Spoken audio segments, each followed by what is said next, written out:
Good evening. Matinee free വെബിനാറിലേക്ക് എല്ലാവർക്കും സ്വാഗതം. പതിപോലെ ചൊവ്വാഴ്ച ദിവസങ്ങളിൽ നമ്മൾ കഥയിലുമുണ്ട് ഒരു കാര്യം. ഇന്ന് അതിൻ്റെ 79ാമത്തെ ദിവസമാണ്. ഇന്നത്തെ ദിവസം കഥ പറയുന്നത് അംബികാമാമാണ്. അംബികാമാമിനെ പരിചയപ്പെടുത്താൻ വേണ്ടി ജോഷി സാറിനെ ഞാൻ ക്ഷണിക്കുകയാണ്. അതോടൊപ്പം നിങ്ങൾ എല്ലാവരെയും സ്വാഗതം ചെയ്തു. Joshi sir, you are welcome.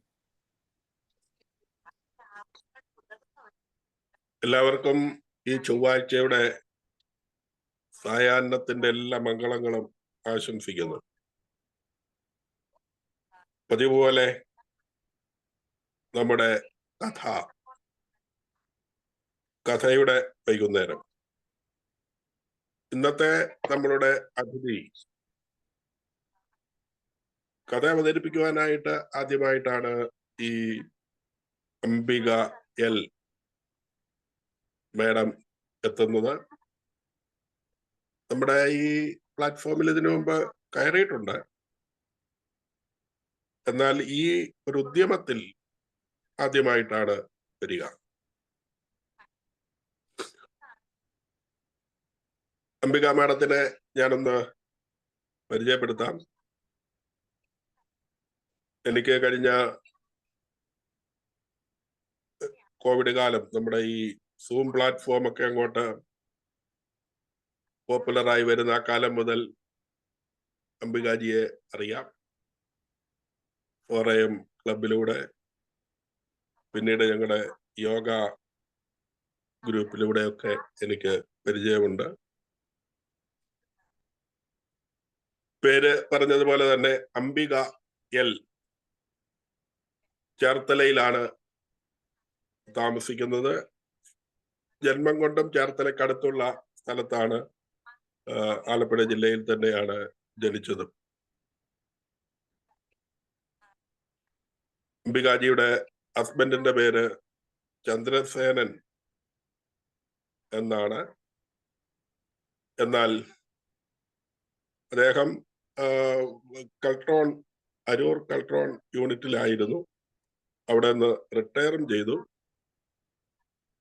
അതേ തുടർന്ന് 2017 നമ്മുടെ കോവിഡിന് തൊട്ട് മുമ്പ് അദ്ദേഹം ആകസ്മികമായി മരണപ്പെട്ടു.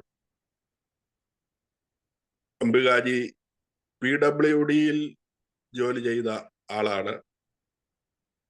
ഇങ്ങനെ ഗവൺമെന്റ് സർവീസിൽ നിന്ന് ഇപ്പോൾ റിട്ടയർ ചെയ്ത് ഗവൺമെന്റ് സർവീസിൽ കയറുന്നതിന് മുമ്പും ടീച്ചിങ് താല്പര്യമുണ്ടായിരുന്നു.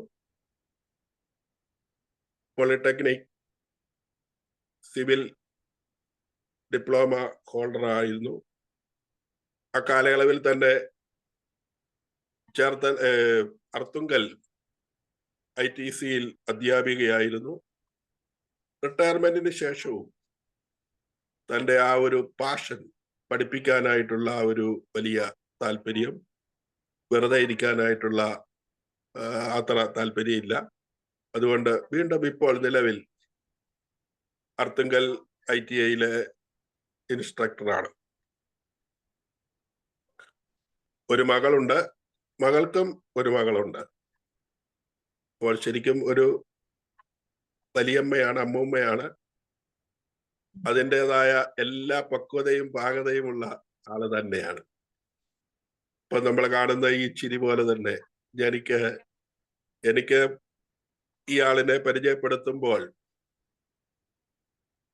ഈ കാലയളവിലെ ഈ ലോകത്തിന്റെ പല വക്രതകളും അറിഞ്ഞുകൂടാത്ത ഒരാള് എന്നുള്ള നിലയിലാണ് ഞാൻ പലപ്പോഴും, ഞാനത് തുറന്നൊന്നും പറഞ്ഞിട്ടില്ല, പക്ഷെ ഞാൻ അങ്ങനെ കരുതുന്ന ഒരു പേഴ്സണാലിറ്റിയാണ്. അത്രയ്ക്കും നിഷ്കളങ്കമായ സംസാരവും ഇടപെടലും പെരുമാറ്റവും ഒക്കെയാണ് അംബികാജിയിൽ നിഴലിക്കുന്നത്.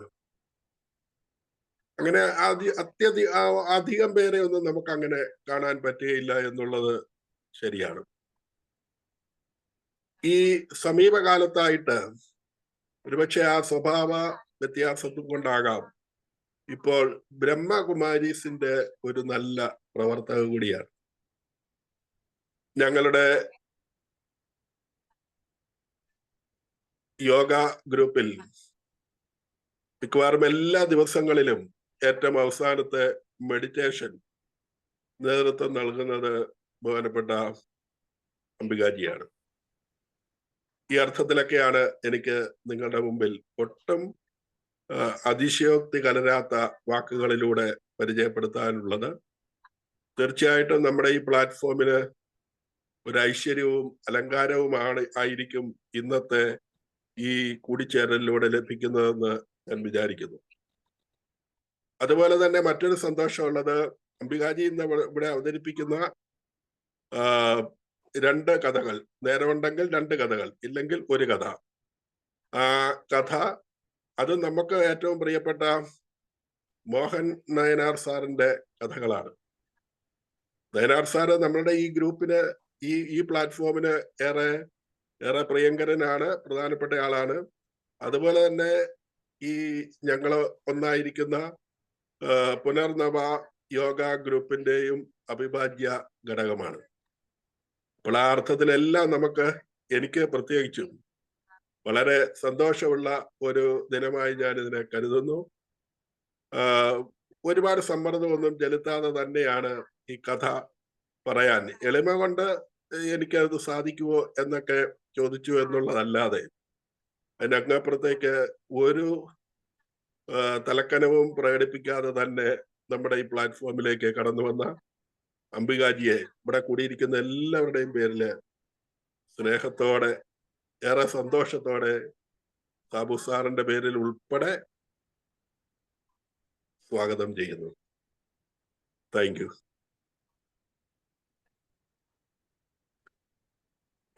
തുടങ്ങട്ടെ? തുടങ്ങി. എല്ലാവർക്കും എൻ്റെ നമസ്കാരം.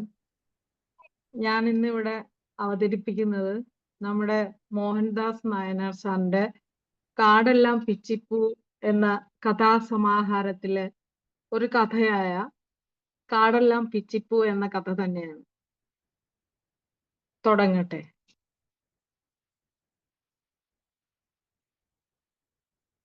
രാപ്പാടി വരുന്നുണ്ടേ, രാപ്പാടി വരുന്നുണ്ടേ, കിണറ്റിനകത്തു നിന്ന് ഉച്ചത്തിൽ കൂവുന്നത് പോലെ ആ ശബ്ദം കുന്നിൻ മുകളിലെത്തി. ഞെട്ടി എഴുന്നേറ്റ് ചന്ദന വാതിലടച്ച് കുറ്റിയിട്ട് ഉറപ്പാക്കി. എന്നിട്ട് പനയോല പായയിൽ ചെന്ന് കിടന്നു. അവൾ ചുറ്റിലും നോക്കി. പണ്ടാര മുത്തശ്ശി മുറിയുടെ ഒരു മൂലയിൽ കിടന്നുറങ്ങുന്നു. നല്ല ഉറക്കം. അവൾക്ക് അമ്മയെ ഓർമ്മ വന്നു. അവളുടെ കണ്ണുകൾ നിറഞ്ഞൊഴുകാൻ തുടങ്ങി. വിളക്കിനെ ഊതിക്കെടുത്തി. കണ്ണുകൾ മുറുകെ അടച്ച് അവൾ കിടന്നു.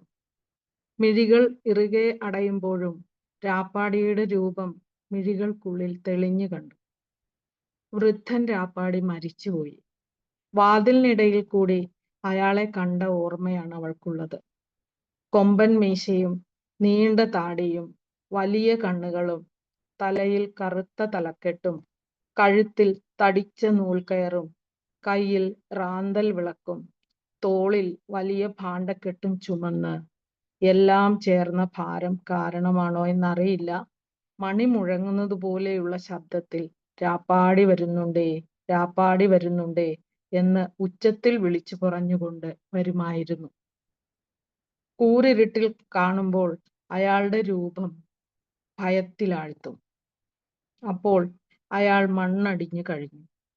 ഈയിടെയായി അയാളുടെ മകനാണ് വരുന്നത്. ഇതുവരെ ഈ ഗ്രാമത്തിൽ അയാളെ കണ്ടിട്ടില്ല. പക്ഷേ അയാൾ എന്നും രാത്രി കുന്നിന്റെ താഴ്വരയിൽ വന്നിരുന്ന് വായിക്കുന്ന പുല്ലാങ്കുഴലിന്റെ ശബ്ദം ഏവരെയും രോമാഞ്ചം കൊള്ളിക്കും. രാപ്പാടി വരുന്നുണ്ടേ, രാപ്പാടി വരുന്നുണ്ടേ. ആ ശബ്ദം അകലെ നിന്നും അടുത്തടുത്തു വരുന്നത് പോലെ അവൾക്ക് തോന്നി.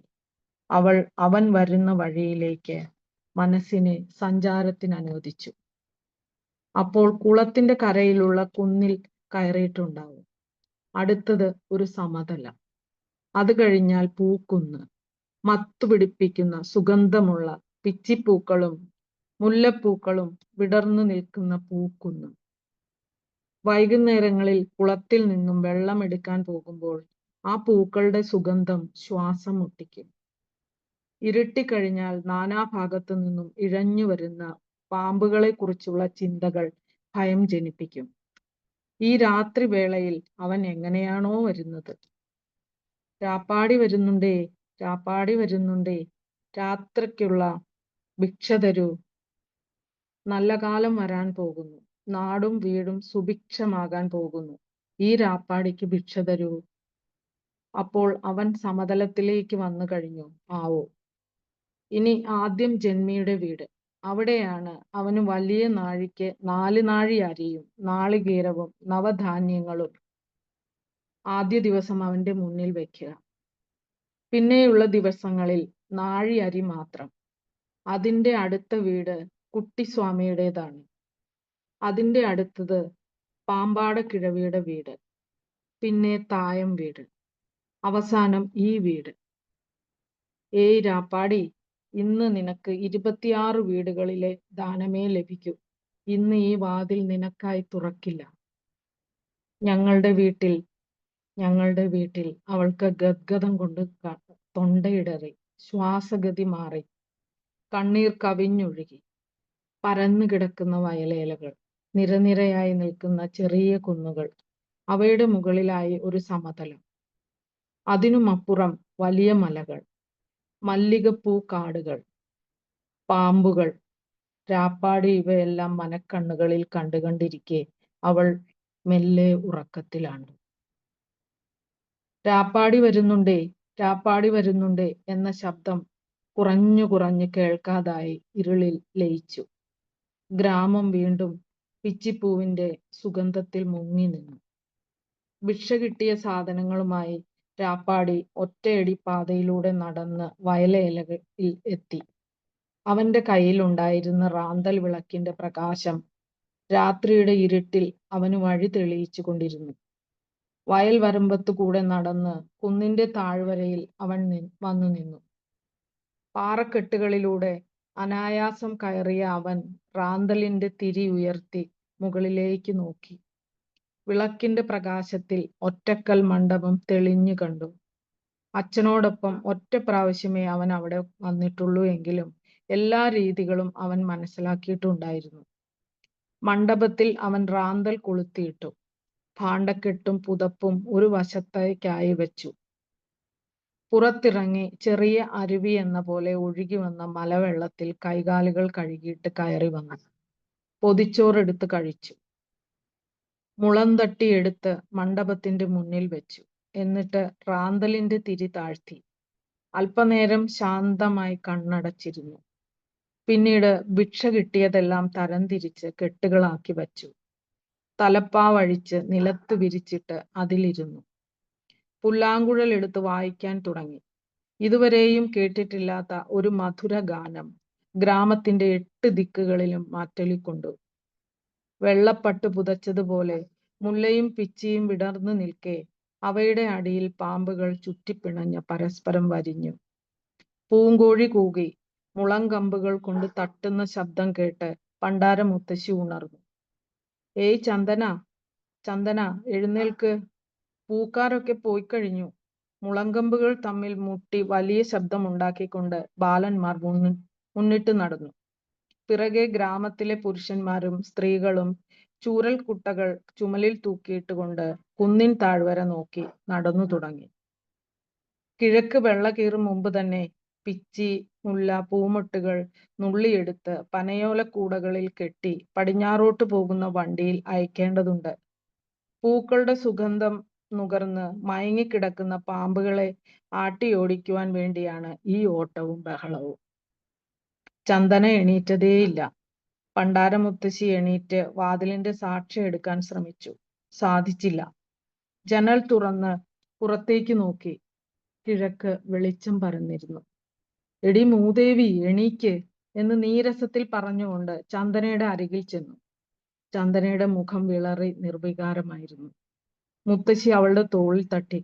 അയ്യോ അമ്മ, രാപ്പാടി, രാപ്പാടി, പോകൂ രാപ്പാടി എന്ന് നിലവിളിച്ചുകൊണ്ട് ചാടി എണീറ്റു. ചന്ദന ദീർഘനിശ്വാസം ഉതിർത്തുകൊണ്ട് പതറി നോക്കി. അയ്യോ, എന്റെ മോളെ, പേടിച്ചു പോയോ?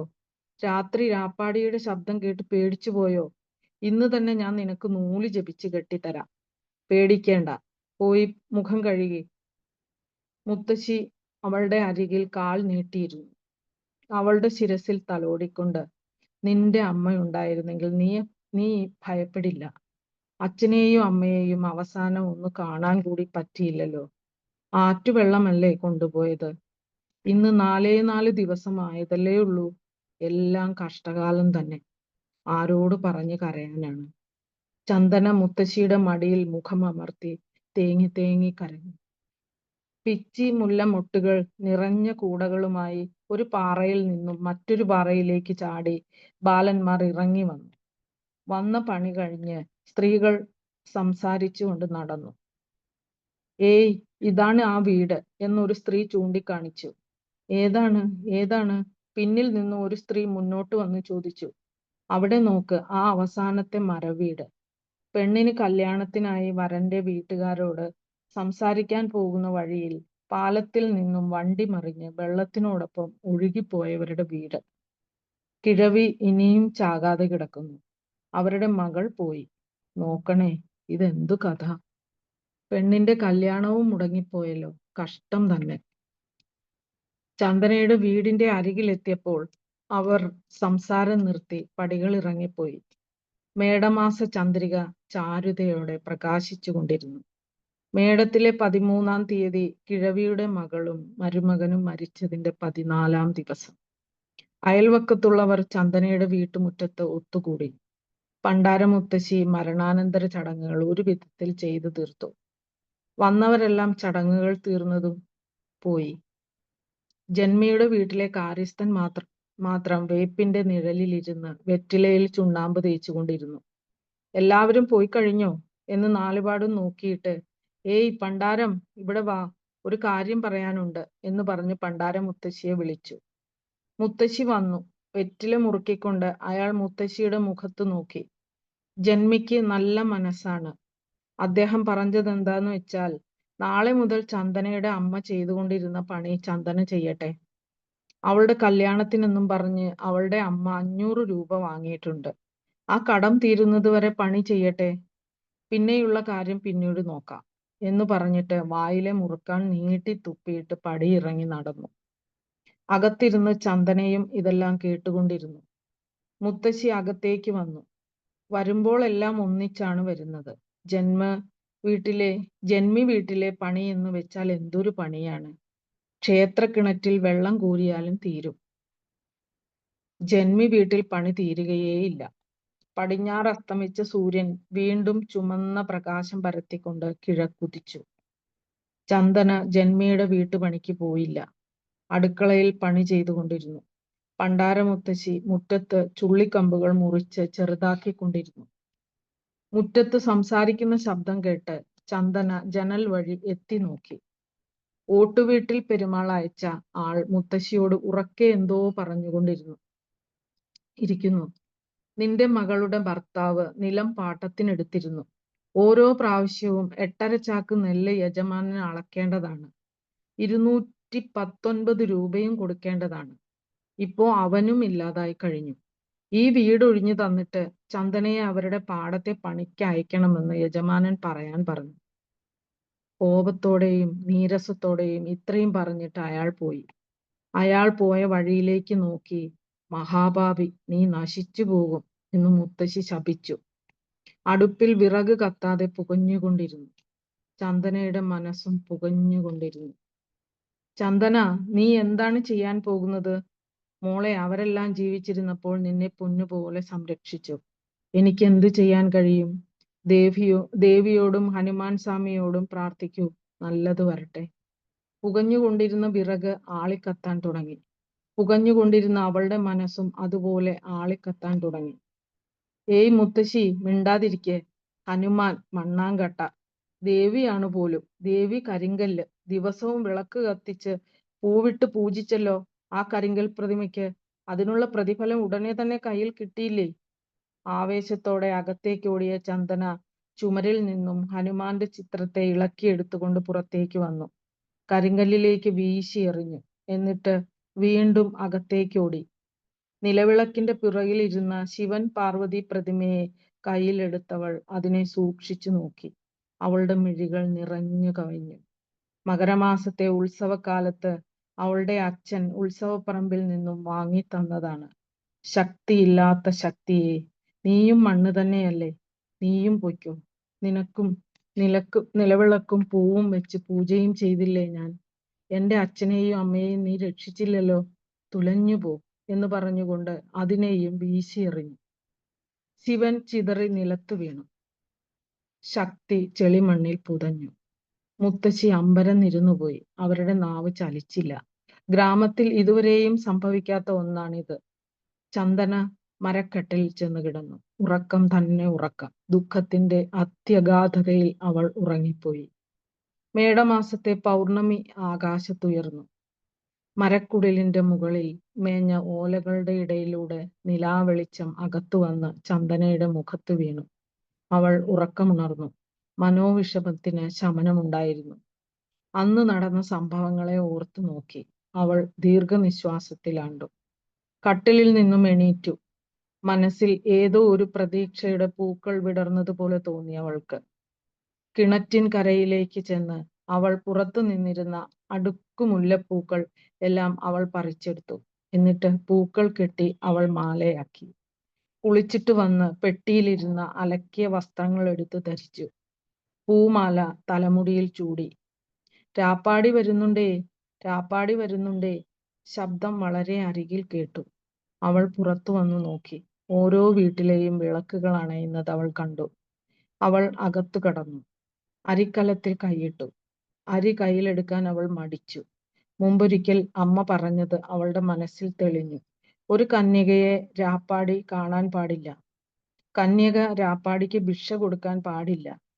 അവളുടെ കൈ അരിയെടുക്കാതെ പുറത്തു വന്നു. രാപ്പാടി വരുന്നുണ്ടേ, രാപ്പാടി വരുന്നുണ്ടേ. ശബ്ദം വളരെ അരികിലായി കേട്ടു. വീണ്ടും അവൾ അരിക്കലത്തിൽ നിന്ന് കൈയിട്ട് അരിയെടുത്തു. പെട്ടി തുറന്ന് കയ്യിൽ കിട്ടിയ ചില്ലറ നാണയങ്ങൾ എടുത്ത് അരിയുടെ മുകളിൽ വെച്ചു. വിളക്ക് കത്തിച്ച് കയ്യിലെടുത്തു. ജനാല വഴി പുറത്തേക്ക് നോക്കി. അവസാനത്തെ വീട്ടിലെ വിളക്കും അണഞ്ഞു. വാതിലടയുന്ന ശബ്ദവും കേട്ടു. വിളക്കിനെ മെല്ലെ വാതിൽപ്പടിയിൽ വെച്ചു. വിളക്കിന്റെ പ്രകാശം കണ്ട് വഴിയിൽ നിന്ന് രാപ്പാടി തിരിഞ്ഞു നോക്കി. 14 ദിവസവും കാണാത്ത വിളക്കിന്റെ പ്രകാശം. ഇന്ന് അവന്റെ അവസാനത്തെ ദിവസം. അവൻ പോയില്ല. അവിടെ തന്നെ അല്പസമയം നിന്നു. പിന്നീട് വിളക്കിന്റെ അരികിൽ വന്നു. ഇതെല്ലാം ജനാലയിലൂടെ നോക്കിക്കൊണ്ട് നിന്നു ചന്ദന. വിളക്കിന്റെ പ്രകാശത്തിൽ അവന്റെ മുഖം നന്നായി കണ്ടു. തലയിൽ വലിയ തലപ്പാവ്, തോളിൽ വലിയ ഭാണ്ഡക്കെട്ട്, കയ്യിൽ വിളക്ക്, ബലിഷ്ഠമായ ശരീരം, നേരെയുള്ള നോട്ടം. അവൻ വിളക്ക് നോക്കി നടന്നപ്പോൾ അവളുടെ മുഖം വികസിച്ചു. വലിയ തളികയുമായി അവൾ പുറത്തേക്ക് വന്നു. തളികയിൽ അരി നിറഞ്ഞിരുന്നു. അതിന്റെ മുകളിൽ പൂക്കൾ, വെള്ളി നാണയം, മഞ്ഞൾ എന്നിവ വെച്ചിരുന്നു. അവൻ നിവർന്നു നിന്ന് അവളെ നോക്കി. അവളുടെ നോട്ടം അവന്റെ മുഖത്തേക്കായിരുന്നു. അവൻ എന്തോ ആലോചിക്കുന്നത് പോലെ തോന്നി. പിന്നീട് അവൻ കൈ നീട്ടി തളിക വാങ്ങി. അവൾ അവന്റെ പാദങ്ങളിൽ വീണു. അവൻ തളികയിലിരുന്ന പൂമാല എടുത്ത് അവളുടെ കഴുത്തിൽ അണിയിച്ചു. അവൾ എഴുന്നേറ്റ് വിളക്കണച്ച് അകത്തെടുത്തു വെച്ചു. അകത്തു നിന്നും ഒരു തുണിക്കെട്ടുമായി അവൾ പുറത്തേക്ക് വന്നു. അവൻ വച്ചിരുന്ന റാന്തൽ വിളക്ക് കയ്യിലെടുത്തുകൊണ്ട് അവന്റെ പിന്നാലെ നവവധുവിനെ പോലെ നടന്നു. ഗ്രാമം പിച്ചിപ്പൂവിന്റെ സുഗന്ധത്തിൽ മുങ്ങി നിന്നു. ഒരിക്കൽ മണ്ഡപത്തിൽ അവരെത്തി. അവൻ ഭക്ഷണം കഴിച്ചില്ല.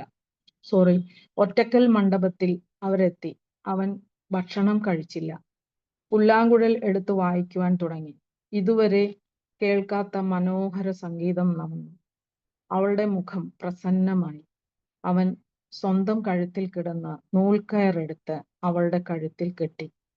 കുഞ്ഞരുവി ഒഴുകുന്നത് പോലെ അവളുടെ മിഴികളിൽ നിന്നും കണ്ണുനീർ പൊഴിയാൻ തുടങ്ങി. അവൾ അവന്റെ മാറിലേക്ക് ചാഞ്ഞു. പൗർണമി നിലാവിൽ കുന്നുകളിൽ പടർന്നു നിന്ന പിച്ചിപ്പൂക്കളുടെ കാഴ്ചയ്ക്ക് സൗന്ദര്യമേറി. കുന്നിൻ മുകളിൽ കയറി മറുവശത്തുള്ള ഗ്രാമം ലക്ഷ്യമാക്കി രണ്ടുപേരും നടന്നു. അവരവിടെ എത്തിയപ്പോൾ കിഴക്ക് സൂര്യൻ ഉദിച്ചിരുന്നു. അത് അവരുടെ പുത്തൻ ജീവിതത്തിന്റെ സൂര്യോദയമായിരുന്നു. കഥ തീർന്നു. ഓക്കെ. ഒരു കഥയുണ്ടോ അതോ ഒരെണ്ണമുള്ളോ? ഇത് മതിയല്ലേ സാറേ? ജോഷി സാറേ,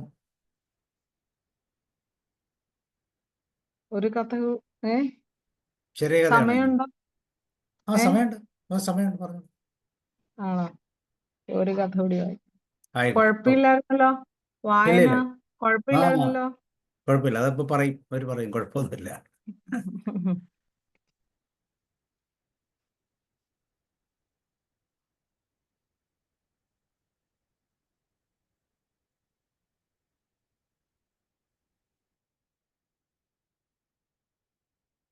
അടുത്തത് കാലടിപ്പുഴ എന്നൊരു കഥയാണ്. സാറിന്റെ തന്നെ കാലടിപ്പുഴ എന്നൊരു ചെറുകഥയാണ്.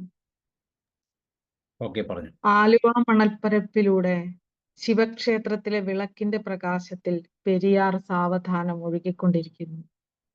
പരന്നു കിടക്കുന്ന മണൽ തീരത്തിന് കാവലെന്ന മട്ടിൽ വളർന്നു നിൽക്കുന്ന വൃക്ഷങ്ങൾ ഒരു വനത്തിന്റെ പ്രതീതി ഉളവാക്കുന്നു.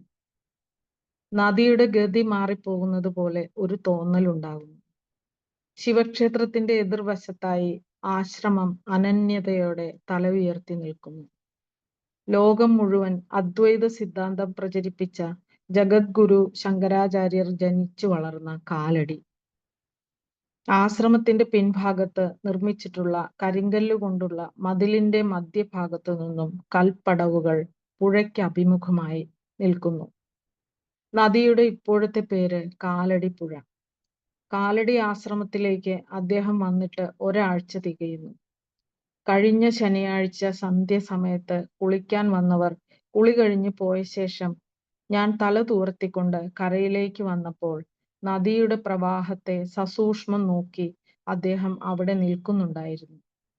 ശിരസിൽ തുവർത്തുകൊണ്ടുള്ള ഒരു തലക്കെട്ട്, ചുമലിനെ ചുറ്റിക്കിടക്കുന്ന ഒരു രണ്ടാം മുണ്ട്, അരയിൽ കാവി വേഷ്ടി, അതിനു മുകളിലായി ഒരു തുവർത്തുകൊണ്ടുള്ള കെട്ട്, നീണ്ടു വളർന്ന താടി. സന്ധ്യ മയങ്ങുന്ന നേരമായത് കാരണം നിൽക്കുന്നതാരാണെന്ന് വ്യക്തമായി കാണാൻ സാധിച്ചില്ല. അദ്ദേഹം പെട്ടെന്ന് തന്നെ തലക്കെട്ടഴിച്ച് അലക്കുകല്ലിൽ വെച്ചിട്ട് വെള്ളത്തിലേക്ക് ഇറങ്ങി. ദീപാരാധനയ്ക്കായുള്ള അമ്പല മണിനാദം കേൾക്കാൻ തുടങ്ങിയപ്പോൾ ഞാൻ കരയിലേക്ക് നടന്നു. ദേവിക്ക് അലങ്കാരം നടന്നുകൊണ്ടിരിക്കുന്നു. നട തുറന്നതും ദീപാരാധന വിളക്കുമായി പൂജാരി വന്നു. ഞാൻ തിരിഞ്ഞു നോക്കിയപ്പോൾ ദീപശോഭയിൽ അദ്ദേഹത്തിന്റെ മുഖം ഞാൻ വ്യക്തമായി കണ്ടു. ദീപത്തിന്റെ പ്രകാശത്തിന് കടന്നു ചെല്ലാൻ പറ്റാത്ത ഒരുതരം ശോകം അദ്ദേഹത്തിന്റെ മുഖത്ത് നിഴലിച്ചിരിക്കുന്നതായി എനിക്ക് തോന്നി. അടുത്തുള്ള മറ്റു സന്നിധികളിൽ ദീപാരാധനയ്ക്കായി പൂജാരി നടന്നപ്പോൾ മറ്റുള്ളവർ അദ്ദേഹത്തെ പിന്തുടർന്നു. നേരത്തെ കണ്ട ആൾ വരുന്നുണ്ടോ എന്ന് ഞാൻ തിരിഞ്ഞു നോക്കി. അദ്ദേഹം ദേവീക്ഷേത്ര നടയിൽ ഇരിക്കുന്നതാണ് കണ്ടത്. ദീപാരാധന കഴിഞ്ഞു. പ്രദക്ഷിണത്തിന് ശേഷവും അദ്ദേഹം ധ്യാനത്തിലിരിക്കുന്നതായാണ് കാണാൻ കഴിഞ്ഞത്. ഞാനും നടന്നു. അടുത്ത ദിവസം പ്രഭാതത്തിൽ പതിവ് പോലെ ആശ്രമക്ഷേത്രത്തിൽ പോയി പ്രദക്ഷിണം വയ്ക്കുമ്പോൾ അദ്ദേഹം ദേവീ സന്നിധിയിൽ ധ്യാനത്തിലിരിക്കുകയായിരുന്നു.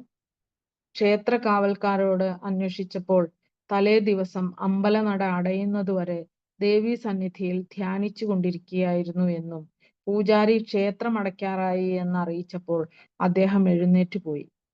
വീണ്ടും അതിരാവിലെ നിർമാല്യ മുഹൂർത്തത്തിൽ കുളിച്ച് ഈറനോടെ അവിടെ വന്ന് ധ്യാനത്തിലിരിക്കുകയാണ് എന്നും പറഞ്ഞു.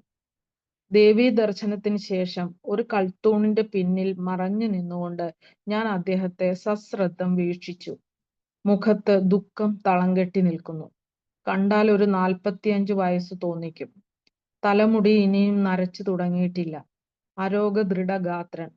മുതുകിൽ അങ്ങിങ്ങായി മുറിവുകളുടെ ഉണങ്ങിയ പാടുകൾ. വെളുത്തു മെലിഞ്ഞ ശരീരം. സന്യാസിയാണെന്ന് തോന്നിക്കാൻ ഒരു രുദ്രാക്ഷമാല പോലും കഴുത്തിൽ അണിഞ്ഞിട്ടില്ല. ഇദ്ദേഹം സന്യാസി അല്ലായിരിക്കുമോ?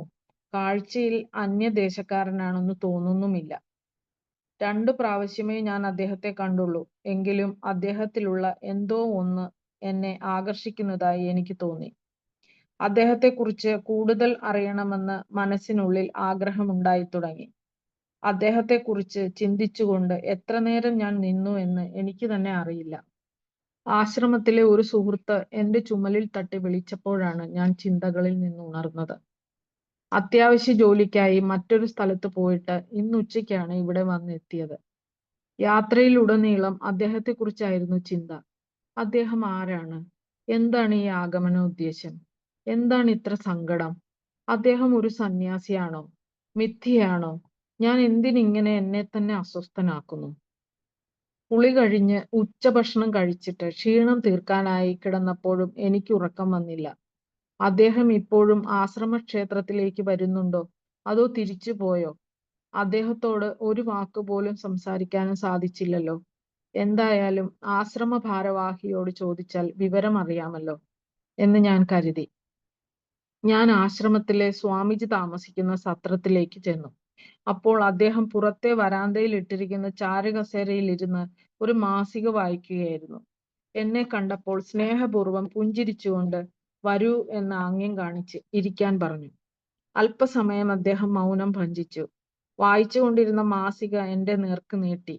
ഞാൻ പേജുകൾ മറിച്ചു നോക്കിക്കൊണ്ടിരുന്നു. ഞങ്ങൾ ഒന്നും സംസാരിച്ചില്ല. അദ്ദേഹത്തിന്റെ ശീലങ്ങൾ പ്രത്യേകതയുള്ളവയാണ്. എതിരെ ഇരിക്കുന്ന ആളിന്റെ മനോഗതങ്ങൾ മനസ്സിലാക്കി ആ ആളിന്റെ ചിന്തകൾക്ക് മറുപടി പറയുന്ന രീതിയിലായിരിക്കും അദ്ദേഹത്തിന്റെ സംസാരം. എത്ര വലിയ കുഴഞ്ഞ പ്രശ്നമായാലും നമ്മോട് പല ചോദ്യങ്ങൾ ചോദിച്ച് നമ്മളെ കൊണ്ട് തന്നെ ആ പ്രശ്നത്തിന് പരിഹാരം കണ്ടുപിടിക്കാനുള്ള വഴി ഉണ്ടാക്കി തരും. അദ്ദേഹവുമായി 10 മിനിറ്റ് സംസാരിച്ചാലും മതി. 10 നല്ല പുസ്തകങ്ങൾ വായിച്ചാൽ ലഭിക്കുന്ന അറിവും വ്യക്തതയും കിട്ടിയതുപോലെ തോന്നും. അതുകൊണ്ട് മനസ്സിനെ അലട്ടുന്ന എന്തെങ്കിലും പ്രശ്നങ്ങൾ ഉണ്ടെങ്കിൽ ഞാൻ ആഴ്ചയിലൊരിക്കൽ, പ്രത്യേകിച്ചും വ്യാഴാഴ്ചകളിൽ വൈകുന്നേരം 7 മണിക്ക് അദ്ദേഹത്തെ കാണാൻ ചെല്ലും. ആ സമയത്ത് എനിക്ക് ശാരീരികമായ വല്ല പ്രയാസങ്ങളും ഉണ്ടെങ്കിൽ അതിനുള്ള മൂല കാരണങ്ങളെക്കുറിച്ച് പറഞ്ഞിട്ട് ഒരു പരിഹാരമെന്നോണം വ്യായാമങ്ങൾ, ഒഴിവാക്കേണ്ട ആഹാര വസ്തുക്കൾ തുടങ്ങിയവയെക്കുറിച്ച് എനിക്ക് പറഞ്ഞു തരും. ചുരുക്കി പറഞ്ഞാൽ അദ്ദേഹം എനിക്കൊരു ഗുരുനാഥൻ, സുഹൃത്ത്, വഴികാട്ടി, തത്വജ്ഞാനി ഒക്കെയാണ്. അദ്ദേഹം സംസാരിക്കാൻ തുടങ്ങി. നിങ്ങൾ കഴിഞ്ഞ ആഴ്ച എന്നോട് ചോദിച്ചതിനുള്ള ഉത്തരം ഒരു നല്ല ലേഖനത്തിന്റെ രൂപത്തിൽ ഈ മാസികയിലുണ്ട്. 76-ാമത്തെ പുറം മറിക്കൂ.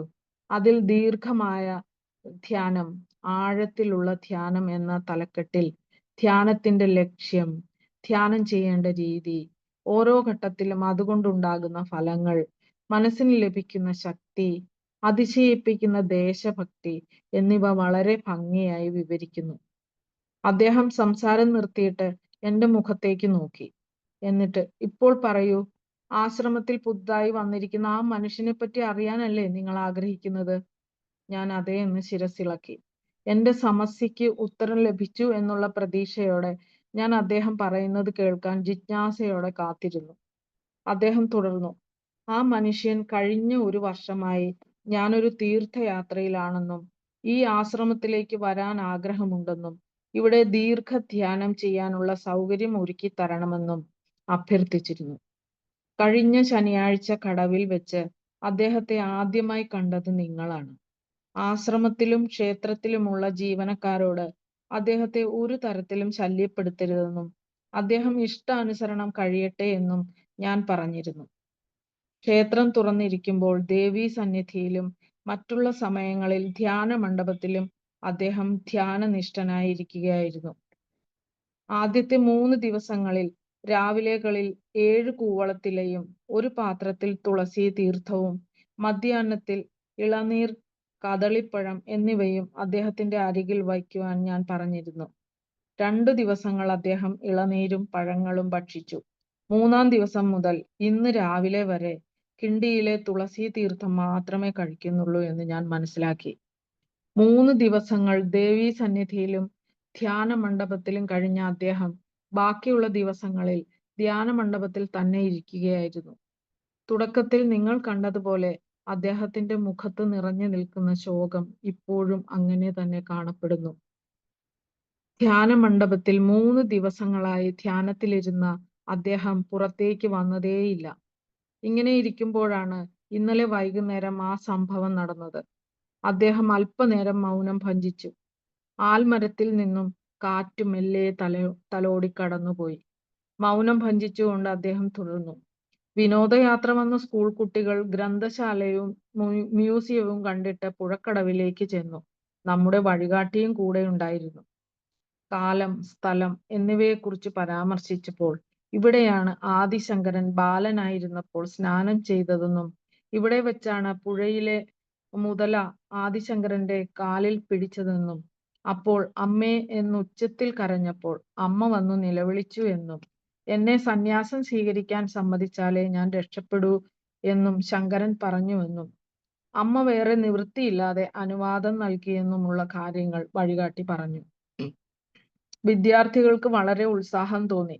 പുഴയിൽ ഇറങ്ങി കുളിക്കണമെന്നായി. ശങ്കരൻ കുളിച്ച കടവല്ലേ, പുണ്യസ്ഥലമല്ലേ. അവരിൽ 2 പേർ ഇരട്ട സഹോദരിമാരായിരുന്നു. ഒരാൾ തെളിഞ്ഞ വെള്ളത്തിനായി അല്പം കൂടി നീങ്ങിയപ്പോൾ കാൽ വഴുകിപ്പോയി. മറ്റേയാൾ കൈനീട്ടി പിടിച്ചു വലിക്കാൻ നോക്കിയപ്പോൾ 2 പേരും കയത്തിൽ മുങ്ങിപ്പൊങ്ങുന്ന സ്ഥിതിയായി. മറ്റു വിദ്യാർത്ഥികൾ ഉറക്കെ നിലവിളിച്ചു. അത് കേട്ട് അദ്ദേഹം എവിടെ നിന്നോ ഓടി വന്നു. വെള്ളത്തിൽ ചാടി 2 പേരെയും 2 കൈകളിലായി തലമുടിയിൽ പിടിച്ചുകൊണ്ട് ജലനിരപ്പിലേക്ക് വന്നു. കരയ്ക്ക് കയറിയ ഉടൻ അദ്ദേഹം അവിടെ കൂടി നിന്നവരുടെ അടുക്കൽ കുട്ടികളെ ഏൽപ്പിച്ചിട്ട് നേരെ ദേവീ സന്നിധിയിലേക്ക് പോയി. ശരീരത്തിൽ നിന്നും വെള്ളം താഴെ വീണുകൊണ്ടിരിക്കുന്നത് പോലെ അദ്ദേഹത്തിന്റെ കണ്ണുകളിൽ നിന്നും ധാരധാരയായി കണ്ണുനീർ ഒഴുകിക്കൊണ്ടിരുന്നു. അദ്ദേഹം മോഹാലസ്യപ്പെട്ടു വീണു. ആശ്രമത്തിലെ ജീവനക്കാർ അദ്ദേഹത്തിന്റെ തല തുവർത്തി ഈറൻ വസ്ത്രങ്ങൾ മാറ്റി ധ്യാന മണ്ഡപത്തിൽ കിടത്തി. ഇന്നലെ മുഴുവൻ അദ്ദേഹം ഉറക്കത്തിലായിരുന്നു. ഞാൻ കൂടെ കൂടെ അദ്ദേഹത്തിന്റെ അരികിലിരുന്ന് നെറ്റിയിൽ സാവധാനം തലോടിക്കൊണ്ടിരുന്നു. നിർമാല്യ സമയമായപ്പോൾ അദ്ദേഹം കണ്ണുകൾ തുറന്നു. ഏതോ മയക്കത്തിൽ നിന്നുണർന്നതുപോലെ ആ മുഖം പ്രസന്നമായിരുന്നു. ശോകമോ ഭയമോ ഒട്ടുമില്ലായിരുന്നു. മുഖത്ത് ഒരു തെളിച്ചവും പ്രകാശവും ഞാൻ കണ്ടു. എന്തുണ്ടായി എന്ന് അദ്ദേഹം ചോദിച്ചു. സമാധാനമായി ഓർത്തു നോക്കൂ. ധ്യാനത്തിലിരുന്ന് നിങ്ങൾ എങ്ങനെയാണ് പുഴക്കടവിൽ എത്തിയത്? ഓർമ്മകളിൽ നിന്ന് തെല്ലൊരു മോചനം കിട്ടിയ അദ്ദേഹം, ഞാൻ ധ്യാനനിഷ്ഠയിലായിരുന്നപ്പോൾ ദേവിയുടെ അരികിൽ ചേർന്നിരിക്കുന്നതായി എനിക്ക് തോന്നി. അമ്മ എന്റെ തലയിൽ കൈവച്ച് എന്നെ ആശ്വസിപ്പിച്ചുകൊണ്ടിരുന്നു. നീയായിട്ട് ഒന്നും ചെയ്തിട്ടില്ല, നിന്നെ കൊണ്ട് ചെയ്യിപ്പിച്ചതാണ്, അത്രയേ ഉള്ളൂ. അന്നൊരു ജീവൻ പോകാൻ നീ നിമിത്തമായി. ഇന്ന് 2 ജീവനുകളെ രക്ഷിക്കാൻ നീ നിമിത്തമാകാൻ പോകുന്നു.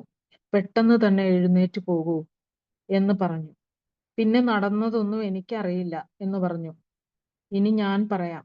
വെള്ളത്തിൽ മുങ്ങിപ്പൊങ്ങി താണുകൊണ്ടിരുന്ന 2 കുട്ടികളെ തക്ക സമയത്തെത്തി നിങ്ങൾ രക്ഷിച്ചു. ആ കുട്ടികളുടെ പിതാവ് കഴിഞ്ഞ കൊല്ലം തിരുവനന്തപുരം പത്മതീർത്ഥക്കുളത്തിൽ ഒരു മാനസിക രോഗിയാൽ വെള്ളത്തിൽ മുക്കി കൊല്ലപ്പെട്ടു എന്ന് പറയപ്പെടുന്നു. അല്പസമയം കൂടി വിശ്രമിക്കൂ. സ്വാമി, എന്റെ കടമ നിറവേറ്റിക്കഴിഞ്ഞുവെന്ന് ഞാൻ മനസ്സിലാക്കുന്നു. എനിക്കിനി തിരിച്ചു പോകണം. ശരി, ഇന്ന് പൗർണമിയാണ്, വെള്ളിയാഴ്ചയുമാണ്. ദേവിക്ക് ഇഷ്ടപ്പെട്ട ദിവസം. സന്ധ്യാദീപാരാധന കഴിഞ്ഞ് നിങ്ങൾക്ക് യാത്ര തിരിക്കാം. സ്വാമിജി ചാരുകസേരയിൽ ചാഞ്ഞു കിടന്നു. ഒരു കഥ കേട്ടതിന്റെ അമ്പരപ്പിൽ അല്പനേരം ഇരുന്നിട്ട് സ്വാമിജിയോട് മൗനമായി യാത്ര ചോദിച്ചിട്ട് ഞാൻ നടന്നു. വൈകുന്നേരം ദീപാരാധന സമയത്ത് ദേവീ സന്നിധിയിൽ അദ്ദേഹത്തെ പ്രതീക്ഷിച്ച് ഞാൻ നിന്നു. പക്ഷേ കാണാനായില്ല. ചുറ്റും നോക്കി, കാണാനായില്ല. അന്വേഷിച്ചപ്പോൾ അദ്ദേഹം പുഴക്കടവിൽ അക്കരെ പോകാൻ കടത്തുതോണിക്ക് വേണ്ടി നിൽക്കുകയാണെന്നറിഞ്ഞു.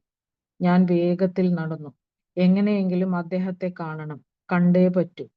പുഴക്കടവിൽ എത്തിയപ്പോൾ അകലെ നിന്നും കടത്തുതോണി വരുന്നുണ്ടായിരുന്നു.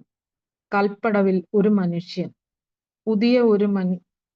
പുതിയ ഒരു മനുഷ്യൻ ഷർട്ടും മുണ്ടും ധരിച്ച് തലമുടി വെട്ടി മീശയുമായി നിൽക്കുന്നുണ്ടായിരുന്നു. പൗർണമി നിലാവിൽ ആ മുഖം പ്രകാശിച്ചുകൊണ്ടിരുന്നു. ഞാൻ അദ്ദേഹത്തിന്റെ അരികിലെത്തി. നല്ല പരിചയമുള്ള മുഖം, എവിടെയോ കണ്ട മുഖം. അതെ, അവനാണ്, അവൻ തന്നെയാണ്. ആ കണ്ണുകൾ, കാന്തരശ്മികളുള്ള കണ്ണുകൾ. അവനെ ഞാൻ നിർനിമേഷം നോക്കി നിന്നു.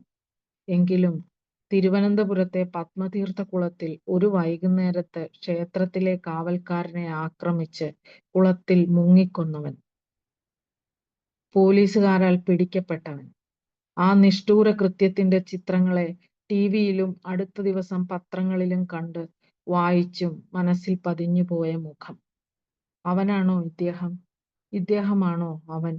ഇതെന്തു ദുരൂഹത! നിങ്ങൾ ആര്? എന്റെ വാക്കുകൾ ഇടറി. അദ്ദേഹം എൻ്റെ കൈകളിൽ പിടിച്ചുകൊണ്ട്, എല്ലാം ഒരു നിമിത്തമാണ്. ഇനിയും എത്ര നിമിത്തങ്ങൾക്ക് സാക്ഷിയാകണം?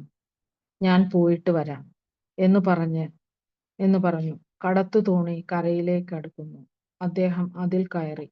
ആലുവ മണൽപ്പുറം നോക്കി തോണി നീങ്ങി. കാലടിപ്പുഴ അനുസ്യൂതമായി ഒഴുകിക്കൊണ്ടിരുന്നു.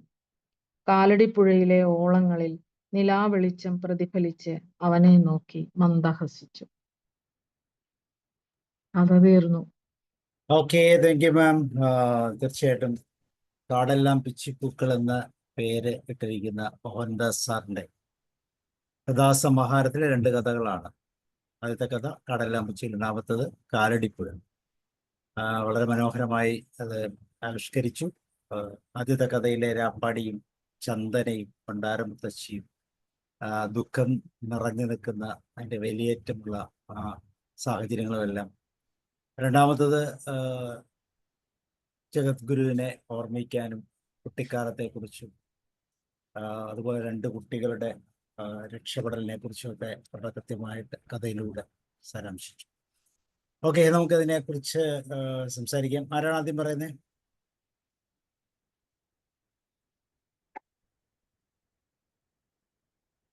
ഉലഹനൻ സാർ, കേട്ടിരുന്നോ?